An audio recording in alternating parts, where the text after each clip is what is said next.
ಕರ್ನಾಟಕದ ಒಟ್ಟು ಪರಿಸ್ಥಿತಿ, ಇಲ್ಲಿಯ ಅಡ್ಜಸ್ಟ್ಮೆಂಟ್ ರಾಜಕಾರಣ, ಇಲ್ಲಿಯ ಕೆಟ್ಟ ವ್ಯವಸ್ಥೆ ಎಲ್ಲದರ ಬಗ್ಗೆ ಸಂಪೂರ್ಣವಾಗಿ ಅದ್ರ ಮಾಹಿತಿ ಕೊಟ್ಟೆ. ಅಲ್ಲಿಂದ ಮೊನ್ನೆ ಮಧ್ಯಾಹ್ನ 1:20 ನಮ್ಮ ದೇಶದ ಗೃಹ ಮಂತ್ರಿ ಶ್ರೀ ಅಮಿತ್ ಶಾ ಅವರು, ನಮ್ಮ ರಾಷ್ಟ್ರೀಯ ಅಧ್ಯಕ್ಷರಂತ ನಡ್ಡಾ ಇಬ್ಬರು ಶ್ರೀ ಅಮಿತ್ ಶಾ ಅವ್ರ ಮನೆಯಲ್ಲಿ ಸುಮಾರು 25 ನಿಮಿಷ ಚರ್ಚೆ ಮಾಡಿ ಎಲ್ಲ ರೀತಿಯ ಮಾಹಿತಿಯನ್ನು ನನ್ನ ಕಡೆ ತಗೊಂಡಿದ್ದಾರೆ. ಅವ್ರಿಗೆ ಎಲ್ಲ ರೀತಿಯ ಮಾಹಿತಿಯನ್ನು ಕರ್ನಾಟಕದಲ್ಲಿ ಪರಿಸ್ಥಿತಿಯನ್ನು ಕೊಟ್ಟಿದ್ದೀನಿ.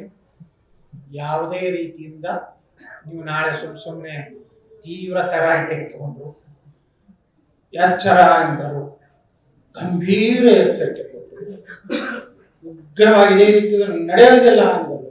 ಸುಮ್ಮನೆ ಯೂಟ್ಯೂಬರ್ ಆಗಿಲ್ಲ, ಅತ್ಯಂತ ಗೌರವಯುತವಾಗಿ ನಂದೆಲ್ಲ ಮಾತು ಕೇಳಿದ್ದಾರೆ. ನಾ ಏನು ಹೇಳಬೇಕು ಅವ್ರಿಗೆ ಹೇಳಿದ್ದೇನೆ. ಅವರು ಎಲ್ಲ ರೀತಿ ಕನ್ವಿನ್ಸ್ ಆಗಿದ್ದಾರೆ. ಭಾಳ ಅವ್ರು ಹೇಳಿದ್ರು, ಆಯಿತು ಈಗೇನಾಗಿದೆ, ನಿಮ್ಮ ಬಗ್ಗೆ ಗೌರವ ಇದೆ. ಇನ್ನೊಂದು ಭಾಳ ಸ್ಪಷ್ಟೀಕರಣ ಕೊಟ್ಬಿಡ್ತೀನಿ. ಯಾಕಂದ್ರೆ ಕೆಲವೊಂದು ಈ ವಿಜಯೇಂದ್ರನ ಜಾಲತಾಣಗಳಲ್ಲಿ ಯಾವಾಗಲೂ ಆಗ್ತಿರ್ತಾರೆ. ಏನಪ್ಪಾ ಅಂದ್ರೆ, ಯಡಿಯೂರಪ್ಪನವರೇ ಯತ್ನಾಳ್ ಅವ್ರನ್ನ ಬಿಜೆಪಿ ಕರ್ಕೊಂಡ್ಬಂದು ಟಿಕೆಟ್ ಕೊಟ್ಟರು, ಅವ್ರ ಉಪಕಾರ ನೆನಪಾರ ಹಾಕ್ತಾರೆ. ನಾ ಮೊನ್ನೆ ದಿಲ್ಲಿಗೆ ಭೇಟಿಗೆ ಹೋದಾಗ ಭಾಳ ಸ್ಪಷ್ಟವಾಗಿ ಕೇಂದ್ರ ನಾಯಕರೊಬ್ರು ಹೇಳಿದ್ರು, ಯಡಿಯೂರಪ್ಪನವರು ಸದಾನಂದ ಹೇಳಿದ್ರು, ನಾ ಯತ್ನಾಳ್ ತಗೋಬೇಡ ಅಂದಿದ್ದೆ, ತಗೊಂಡ್ರೆ ಯಡಿಯೂರಪ್ಪನವ್ರು ನಾನು ತಗೊಂಡಿದ್ದಲ್ಲ. ಕರ್ನಾಟಕದ ಯಾವ ಬಿಜೆಪಿ ನಾಯಕರು ನಾನು ಬಿಜೆಪಿ ವಾಪಸ್ ತಗೊಂಡಿದ್ದಲ್ಲ. ಅಂದಿನ ರಾಷ್ಟ್ರೀಯ ಅಧ್ಯಕ್ಷರಂತ ಶ್ರೀ ಅಮಿತ್ ಶಾ ನಾನು MLC ಇದ್ದಾಗ ದಿಲ್ಲಿಗೆ ನಾನು ಕರೆಸಿ ಬಿಜೆಪಿ ಕಾರ್ಯಾಲಯದಲ್ಲಿ ನನ್ನ ಜೊತೆ ಮಾತಾಡಿ ಬಿಜೆಪಿಗೆ ಸೇರ್ಬೇಕಂತೇಳಿ ನಾನು MLCಗೆ ರಾಜೀನಾಮೆ ಕೊಟ್ಟು ಬಿಜೆಪಿ ಸೇರಿದೆ. ವಿಜಯಪುರ ನಗರ ಟಿಕೆಟ್ ಕೊಟ್ಟೆ.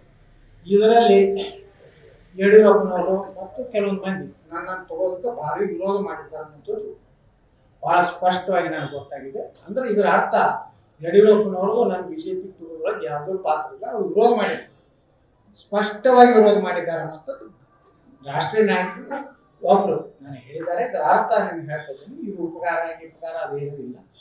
ಸದಾನಂದ ಗೌಡರು ಒಂದು ಕಿವಿ ಮಾತು ಹೇಳ್ತೀನಿ, ನಿಮ್ಮಿಂದ ಯಡಿಯೂರಪ್ಪನವರಿಂದ ನಾವು ಬಿಜೆಪಿ ಬಂದಿಲ್ಲ. ನಾನು ಏನಾದರೂ ಬಂದಿದ್ದರೆ ಅವೊಂದಿನ ರಾಷ್ಟ್ರೀಯ ಅಧ್ಯಕ್ಷರು, ಇಂದಿನ ಗೃಹ ಮಂತ್ರಿ ಶ್ರೀ ಅಮಿತ್ ಶಾ ಸ್ವತಃ ಜವಾಬ್ದಾರಿ ತಗೊಂಡು ಯತ್ನಾಳ್ ಬಿಜೆಪಿ ತಗೊಂಡು ಟಿಕೆಟ್ ಕೊಟ್ಟಾರೆ. ಅದಕ್ಕೆ ನನ್ನ ಎಲ್ಲ ಮಾತು ಕೇಳಿದ್ದಾರೆ. ಇಬ್ಬರು ರಾಷ್ಟ್ರೀಯ ನಾಯಕರು, ರಾಷ್ಟ್ರೀಯ ಅಧ್ಯಕ್ಷರು ಮತ್ತು ಗೃಹ ಮಂತ್ರಿ ಶ್ರೀ ಅಮಿತ್ ಶಾ ಅವರು ಒಂದು ಮಾತು ಹೇಳಿದ್ದಾರೆ. ನಾನು ಎಲ್ಲ ರೀತಿಯಿಂದ ಸಂತೃಪ್ತಿ ಇದ್ದೀನಿ. ಅವರೆಲ್ಲ ನಮ್ಮ ಮಾತು ಕೇಳಿದ್ದಾರೆ. ನನಗೇನು ಹೇಳಬೇಕಾಗಿ ಎಲ್ಲ ಹೇಳಿದ್ದಾರೆ. ಭವಿಷ್ಯದಲ್ಲಿ ಏನೇನು ಆಗ್ತೈತೆ ಅನ್ನೋಂಥದ್ದು. ಲೋಕಸಭೆಗೆ ಇವತ್ತು ದೇಶದಲ್ಲಿ ನರೇಂದ್ರ ಮೋದಿಯವರ ಸರ್ಕಾರ ಬರಬೇಕು.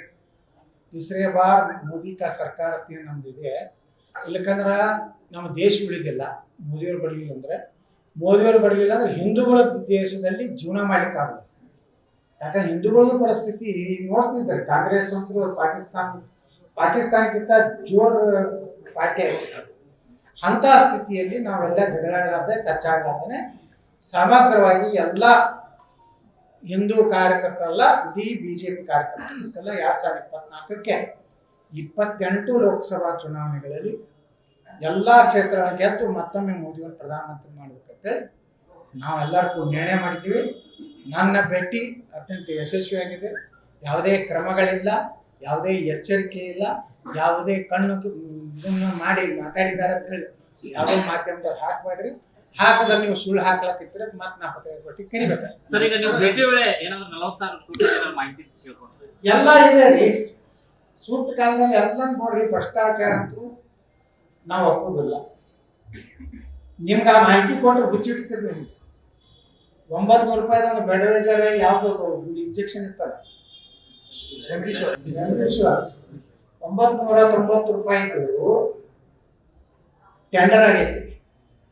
ಮುಂದೆ ಎಷ್ಟು ತೊಗೊಂಡಾಗ ಗೊತ್ತಂದ್ರೆ 1350 ರೂಪಾಯಿ ಕೊಟ್ಟ. ಒಂದು ಯೂನಿಟ್, ಒಂದು ಕಿಟ್ 1,30,000 ರೂಪಾಯಿದಾಗ ಹಿಮಾಚಲ ಪ್ರದೇಶ ಸರ್ಕಾರ ತಗೊಂಡ. ಕರ್ನಾಟಕದವ್ರು ಎಷ್ಟು ತೊಗೊಂಡ ಗೊತ್ತಂದ್ರೆ 2,90,000. ಅದೇ ಹಿಮಾಚಲ ಸರ್ಕಾರದವರು 5 ವರ್ಷ ಗ್ಯಾರಂಟಿ ಆ ಕಿಟ್ಟಿಗೆ. ಕರ್ನಾಟಕ ಸರ್ಕಾರ 3 ವರ್ಷದ ಗ್ಯಾರಂಟಿ. ಆದ್ರೆ 2,90,000. ಅದೇ ಸೇಮ್ ಕಂಪ್ನಿ ಇದೆ ಹಿಮಾಚಲದಲ್ಲಿ ತಗೊಂಡ್ರೆ 1,00,000 ಇವೆಲ್ಲ ಭಾಳ ಅದಾವು. ಅದೇನು ಆಯೋಗದ ಬಾಯಾಗ ಮಾಡ್ಯಾರ ಅವ್ರ ಮುಂದೆ ಎಲ್ಲ ನೋಡ್ರಿ. ಕರೋನಾ ಅಂತಹ ಒಂದು ಮಹಾಮಾರಿ ಒಳಗ ದುಡ್ಡು ತಿಂದ್ರೆ ಅವರೆಲ್ಲ ನಾಶ ಆಗ್ಬೋದು ಅಷ್ಟೇ.